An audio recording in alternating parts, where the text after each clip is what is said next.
tem é a partir dessa estruturação e a partir daí a gente montar esse ponto de equilíbrio da equipe. Pelo que se vê, o Bolívar continua na lateral e no atual momento o time titular do Inter é o que terminou o campeonato, a temporada passada, que foi campeão da Copa Sul-Americana.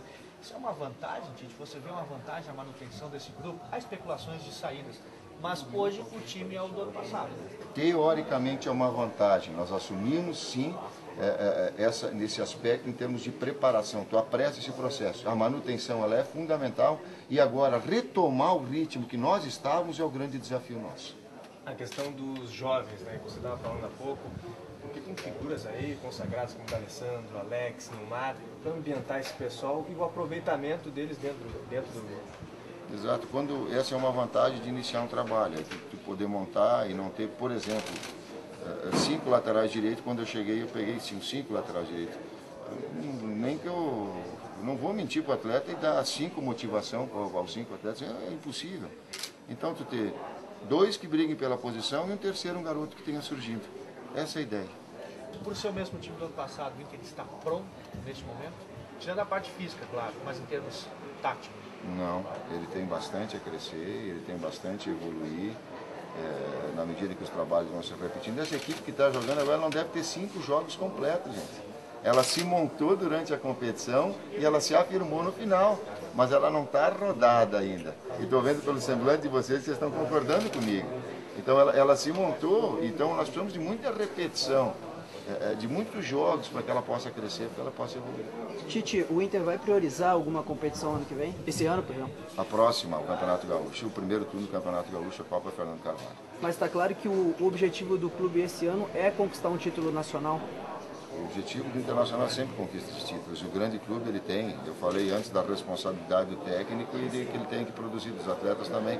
Mas eu não acredito que ficar pensando lá na frente. Eu acredito que se tu fizer um bom trabalho agora de preparação, fizer um bom campeonato gaúcho e for campeão dele, tu vai estar habilitado, tu vai estar melhor preparado, tu vai estar mais confiante, tu vai estar progredindo no trabalho para as outras competições.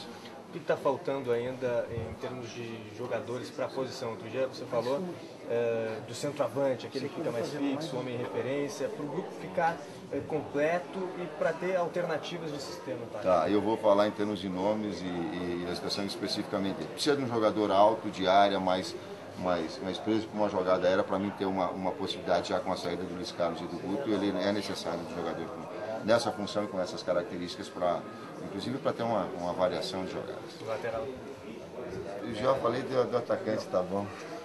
Última de TV. Anteriormente que teve uma reunião ontem com o Fernando Carvalho. Que encontro foi esse? O que foi abordado?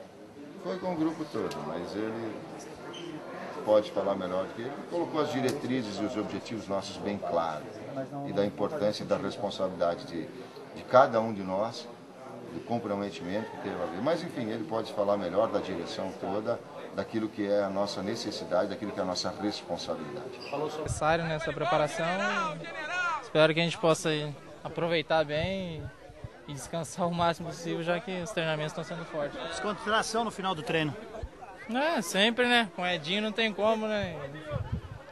A gente tem que saber que é importante, até porque os treinamentos estão sendo fortes e a alegria sempre tem que ter. Mas pode ver que é depois do treino, porque antes do treino todo mundo está concentrado, que está sendo muito duro.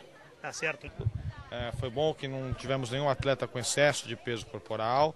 Todos os atletas aí, um ou outro com um pouquinho, 1 ou 2 quilos acima, e que isso nessa pré-temporada nós conseguimos diminuir com certeza. E quanto aos níveis de aptidão física, como resistência, força, tudo dentro do padrão de início de uma temporada. Como é que se projeta uma pré-temporada, professor? Tem que intensificar no começo, depois diminui a carga, ou a carga é sempre a mesma? Como é que se projeta isso?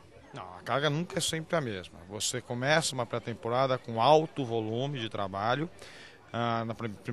Depende também de quanto tempo você tem para trabalhar. Como nós temos apenas 15 dias, na nossa primeira semana, os treinamentos serão de alto volume, então 2h30 de treinamento, como foi hoje no período da manhã, 2h45 de treinamento, no período da tarde um pouco menos. E na segunda semana, com certeza o volume cai e aumenta-se a intensidade. Já refletirá nos primeiros jogos da temporada a intensificação do trabalho na pré-temporada? Olha, pode ser que nos primeiros jogos o time esteja até um pouco, como eu disse leigamente, um pouco amarrado, né? Mas se espera que no decorrer da temporada o time fique um pouquinho mais solto e um pouco mais ágil. Me lembro que em outra oportunidade, conversando com o senhor, falava-se sobre o ápice do time, o senhor dizia que é difícil porque o grupo era muito heterogêneo. Dá para, com a pré-temporada, se ter um grupo homogêneo e buscar esse ápice da preparação física? Eu costumo falar que não existe grupo homogêneo. Por quê? Porque as características hereditárias ou genéticas de cada atleta são diferentes entre um e outro. O que eu posso dizer a você é que iniciando com um grupo de atleta e terminando com um grupo de atleta fica um pouco mais fácil. O que aconteceu no ano passado é que no meio do ano vieram vários atletas e cada um em uma condição física diferente da outra. Agora eu acredito num ápice de performance no final do primeiro semestre e um ápice de performance em outubro, novembro do segundo semestre.